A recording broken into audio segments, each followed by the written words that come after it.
ईमानदार नौकर की कहानी।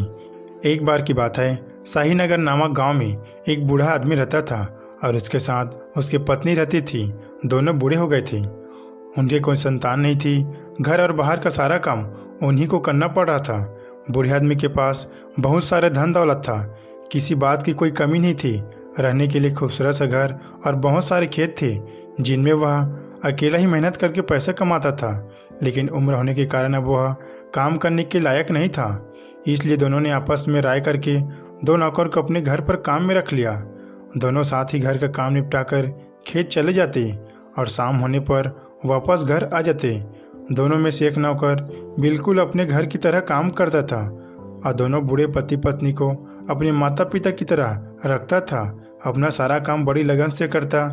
बूढ़े पति पत्नी भी उसके व्यवहार से बहुत प्रभावित थे। लेकिन दूसरा नौकर बिल्कुल कामचोर था और हर काम में आलसी तथा लालची था। वह हमेशा ही उस भोले भाले नौकर का फायदा उठाया करता था। एक दिन दोनों पति पत्नी अपने कमरे में बैठे हुए बातें कर रहे थे और उनकी सारी बातें वह लालची नौकर सुन रहा था। वह बूढ़ा आदमी कह रहा था कि एक नौकर बिल्कुल कामचोर है और दूसरा बिल्कुल अपने विपरीत है। अपना सारा काम बड़ी लगन से करता है। हमें अपना सारा कारोबार उसी को सौंप देना चाहिए और उसे अपने बेटा की तरह रख लेंगे और इस आलसी को यहाँ से भगा देंगे। यह बात सुनकर लालची नौकर को बहुत बुरा लगा और किसी भी तरह उस नौकर को बूढ़े आदमी की नज़रों से गिराना चाहता था। उसने योजना बनाई और भोले भाले नौकर को गलत शिक्षा देने लगा और उससे कान भरने लगा और रोज उससे उसी घर से छोटी मोटी चोरियां कराने लगा। फिर खुद ही जाकर बूढ़े आदमी को सच बता देता। वह ईमानदार नौकर अब बूढ़े आदमी की नज़रों से गिर चुका था। उसने बिना सच जाने उस नौकर को अपने घर से निकाल दिया।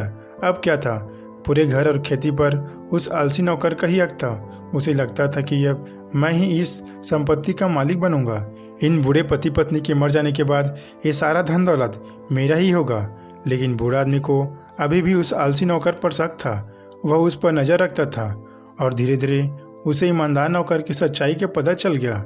उसने उस आलसी नौकर को अपने घर से निकाल दिया और फिर से उस ईमानदार नौकर को अपना बेटा बनाया और उसे अपनी सारी संपत्ति और बुढ़ापे में दोनों को संभालने की जिम्मेदारी सौंप दी और उनका जीवन काफ़ी सुखदायी गुजर रहा था। उसने उन दोनों को सगे माँ बाप की तरह रखा और जो एक बेटा करता वह सब कुछ किया करता।